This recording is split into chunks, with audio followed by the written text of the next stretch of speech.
Before Saiyans, cyborgs and interdimensional tournaments, there was one man who stood at the pinnacle of humanity. And the man has multiple names, but most people simply know him as the Kami Sennin, or translated, the Turtle Hermit. And while nowadays he is easily overpowered by the modern mix of cyborgs, Saiyans and gods, there was a time where he was not only the strongest, but also one of the wisest characters in Dragon Ball, with accomplishments that cast a shadow so large he could encompass the whole world of martial arts with it. And although he serves more of a background role in later chapters, he still left his mark for the future. But without further ado, let's get into the topic of this video. This is the story of the forgotten brilliance of the one and only Muten Roshi.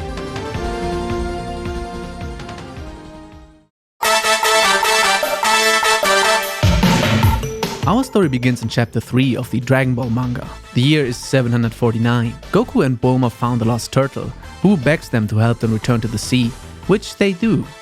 But they shouldn't be doing it for free, since the turtle offers a great reward. And when the reward arrived, the two were pretty shocked. Who is this old man? He introduces himself as the Turtle Hermit, and promptly wants to return the favor to Goku by gifting him the immortal Phoenix, which failed, since he died of food poisoning. Well, it happens. Instead, he summons the Jindo Jun, or in the English dub, the Flying Nimbus, a cloud that can make the owner fly through the sky, but only if he has a pure heart. Turns out, he himself can't ride it. Doesn't he have a pure heart? Well, if you know the show, Master Roshi has a bit of a problem. And with a problem I mean, he did things that would land him in jail back then, cancel the manga right now, and ban my channel from this platform forever.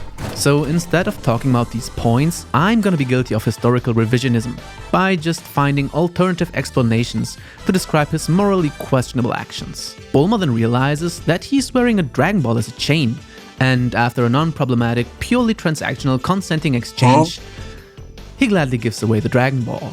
We didn't learn much about him here, but that is about to change in a couple of pages later, in chapter 13. The Ox King wants to get his treasure back, but unfortunately his castle is submerged in flames. But apparently, Muten Roshi has a legendary item, the Basho Sen, a magical fan that can manipulate the weather to call rain and extinguish the flames. He also is the Ox King's former martial arts master, so they go on to find him. And when they ask for the magical fan, he is willing to give it to them.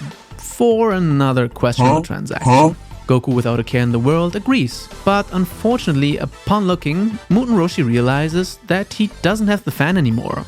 He spilled soup on it and then just threw it away. This is a lot of his early characterization. But despite his carelessness, he is still willing to help. At that point, nobody really believes that he is the great martial artist everyone claims he is. Especially Chi-Chi is critical of the old man's abilities. So to test him, she throws her head blade at him, but he easily grabs the cheap attempt and catches the blade. Well, he'd love to catch it, but it easily slices his staff in half and lands in his head. Well, not too confidence-inspiring, isn't it? But still, he follows them to the fire. At this point, nobody believes he can do it. But they're gonna be surprised. He quickly undresses and with some help gets up a wall. What happens next is one of the most iconic scenes in anime history. He focuses his energy, expanding his frail body into an immensely muscular physique to then write history.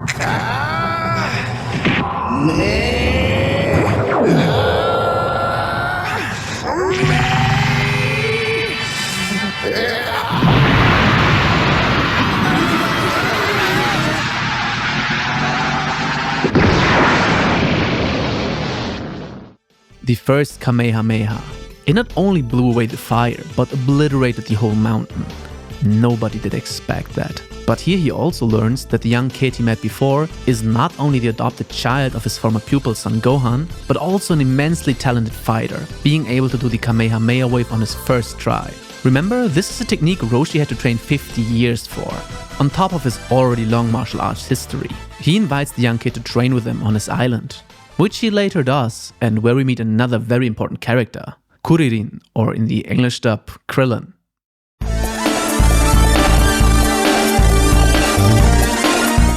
He makes them go through a couple of questionable trials again, but in the end he accepts them as pupils. Yeah, these parts didn't age so well, but the training in itself is interesting. But before we get into the training, we have to look at the core belief of the Turtle School of Martial Arts. For Muten Roshi, martial arts are a tool to live healthy and feel better.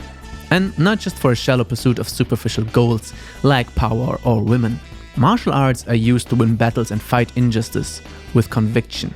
And while Goku doesn't understand it yet, it probably shaped him more than anything else in the show. But to start with the training, they aren't really training any fighting techniques. Their tasks mainly consist of helping people around with added challenges, like delivering milk while climbing a mountain, crossing a river, or being chased by deadly animals. Other methods are doing farm work without tools, swimming through shark-infested waters, or just simple construction work. And of course, doing all that stuff with some extra weighted shells. But besides conditioning, they also do education. With Goku's adoptive father being dead for some time, Goku never really went to school or got any proper socialization. He kinda lived like an animal, and that's where the most important lesson of Roshi's training revealed itself, by really imprinting human values in him, shaping him to be the hero of Earth he became throughout the series. One of the most underrated elements I see here is when we see Goku and Krillin wearing suits boarding a plane. It seems weird nowadays, but it wasn't unusual to be dressed up for a flight or a train ride, since these were pretty expensive by those days, and public transportation was a place where you would display manners. I kinda wish we would bring that back. But he took great value in his pupils being integrated into society instead of being mannerless idiots. A lot of people who never watched Dragon Ball and started with Dragon Ball Z never realized this, but this is the turtle sign. It always symbolizes where Goku began, and he kept it on forever, showing his original roots in the turtle school of martial arts.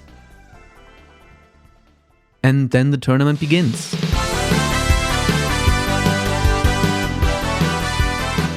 But early on, there is one issue. Goku and Krillin have become way too strong, and they realize this. They can easily overpower anyone in this tournament. Master Roshi knew that as well, and therefore decided to take part in the tournament under the alias Jackie Chan. Here we see how monstrously strong Master Roshi actually is.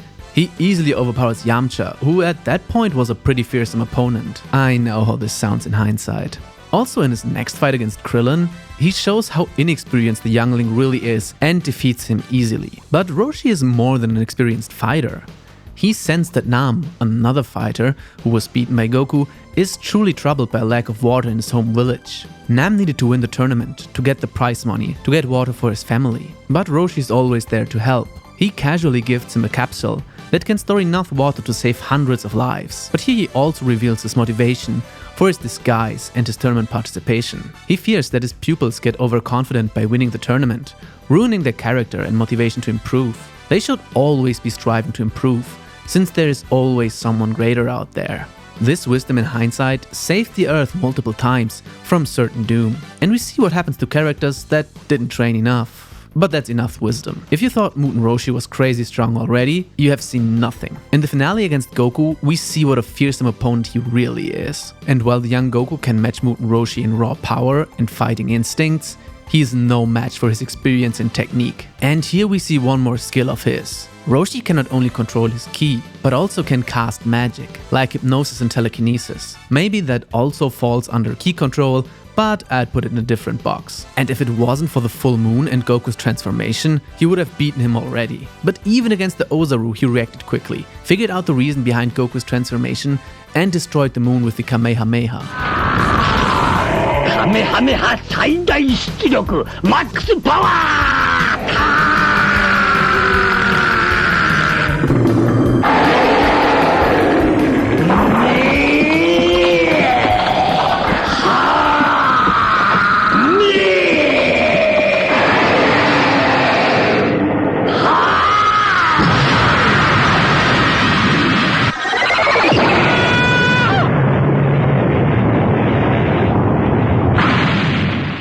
And even after he did all that, he still manages to overpower Goku by sheer fighting experience. Just imagine he did all of this just to prepare his pupils for a bright future, which just shows again what a great teacher he truly is. But this won't be his last appearance in the great tournament, because the next time was truly one of his hardest fights, against one of my favorite characters of all time, Tien.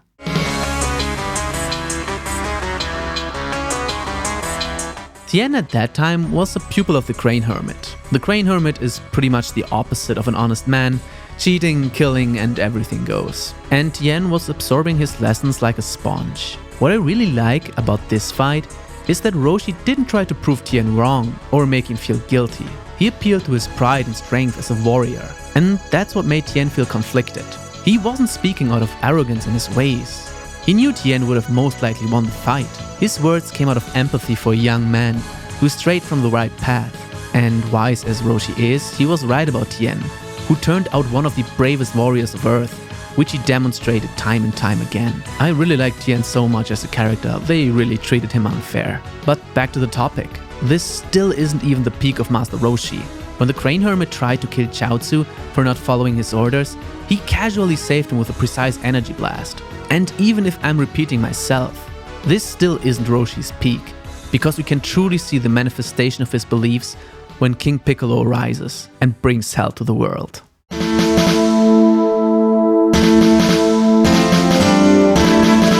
Krillin was just killed by Tambourine, and Master Roshi immediately realizes who's behind that. King Piccolo sends his minions on a mission to kill every martial arts master to avoid being trapped again by a technique called the Mafuba, or the evil containment wave. The last person who managed to stop Piccolo was Master Mutaito, the teacher of Muten Roshi and the Crane Hermit. But he only managed to do so at the cost of his own life. He knew they needed a plan to fight Piccolo, because he is way too strong to be defeated normally. The only way would be to gather the Dragon Balls and make Shenron destroy Piccolo. But before they could manage to do that, Piccolo swallowed the Dragon Balls, eliminating this option entirely. Well, then plan B has to work, else the world is doomed. But he wasn't sure if he'd make it. He betrays Tien, taking him out with stun spray. If he fails at defeating Piccolo, Tien is the only one who can save Earth, since they assumed he already killed Goku. Willing to risk it all, he almost managed to entrap Piccolo again. But in the final moment, he didn't have enough strength and missed the spot. He then died from exhaustion. But he knew someday, someone will defeat Piccolo, and Piccolo shall meet his end at the hands of the pupil he trained. I know that there are still fights later on, and some weird things happen in the manga, but for me this is the era of Muten Roshi where he without a doubt was at his greatest. He planted the seeds for the next generations that will go on to save the world again and again. He's not only the greatest human martial artist that has ever lived, breaking the limits of the human body and inventing probably the most iconic technique of all times, but also a great judge of character and a phenomenal teacher. And while he had a lot of questionable scenes, he is still one of the greatest of all time. Just like the sponsor Manga Guardian. Check out the best manga accessories on the market and make your shelf shine. Code Sleepy15 for 15% off. And as always, thank you for sponsoring the channel. And this is the end for this video. If you liked it and like Dragon Ball, don't subscribe to this channel. I pretty much don't do Dragon Ball content, but this is something I wanted to do because I really like the character. So thanks for watching and bye.